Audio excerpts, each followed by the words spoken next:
రాజకీయాలంటే వ్యాపారంగా భావిస్తున్న ఈ రోజుల్లో ఇంతమంది మంచి వ్యక్తులు నాకు మద్దతు ప్రకటించడం కోసం ఇంత దూరం రావడం చాలా ఆనందంగా ఉంది. మీ అందరికీ తెలుసు, మా వియ్యంకులు జయచంద్ర గారు తన ఏకైక కూతుర్ని నా కొడుకిచ్చి పెళ్లి చేశారు.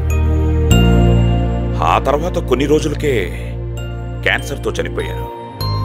తన చివరి క్షణాల్లో చాలా మానసిక క్షోభను అనుభవిస్తూ నాతో మాట్లాడారు.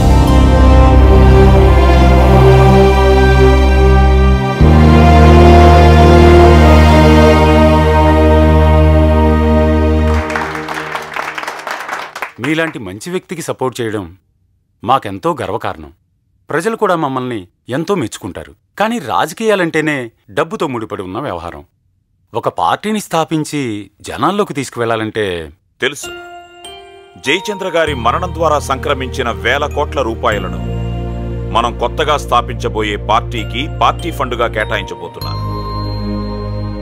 నాకు హైదరాబాదులో జరగబోతున్న సన్మాన సభలో కొత్త పార్టీని ప్రకటించబోతున్నా.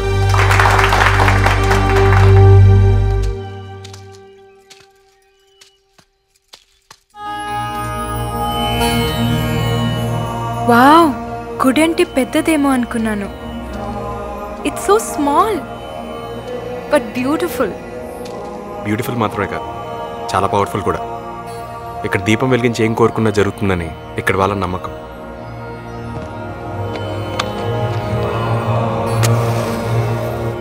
బాబోయ్, అంత ఫాస్ట్గా వెలిగించేసావు. అంత బలంగా ఏం కోరుకోబోతున్నావు ఏంటి? సీక్రెట్ చెప్పను.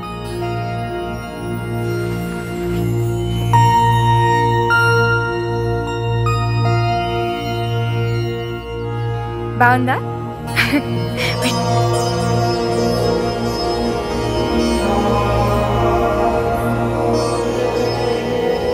దేవుడిని అంత కాకపడుతున్నావు, ఏం కోరుకున్నావు ఏంటి? 1000 కోట్లు లంచం ఇస్తాను, మీ ఫ్యామిలీని నాకు ఇవ్వమని కోరుకున్నాను. దేవుడికి లంచమా? లంచం ఆఫర్ చేయకుండా ఇంకోటి అడిగాను. ఏంటది? మళ్ళీ లైఫ్లో కూడా మా నాన్న కూతురుగా పుట్టాలని. దీనికెందుకు లంచం ఆఫర్ చేయలేదు? 100 మంది అనాథల్ని ఆదుకుంటున్న మా నాన్నే ఒక దేవుడు. ఆ దేవుడు మా నాన్నగా ఉండగా ఈ దేవుడికి లంచం ఇవ్వడం ఎందుకు? కరెక్ట్? He is my favourite. అది సరే, నువ్వేం కోరుకున్నావు? ఏం లేదు. అవునా? మేము ఓపెన్గా అన్నీ చెప్పేయాలి, మీరు మాత్రం చెప్పారా? నిజం, ఏం లేదు. కుదరదు.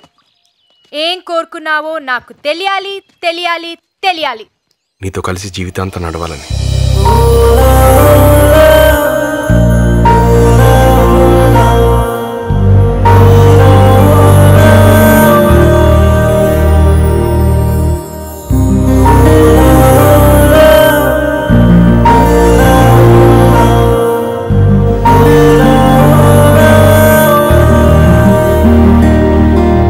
Way back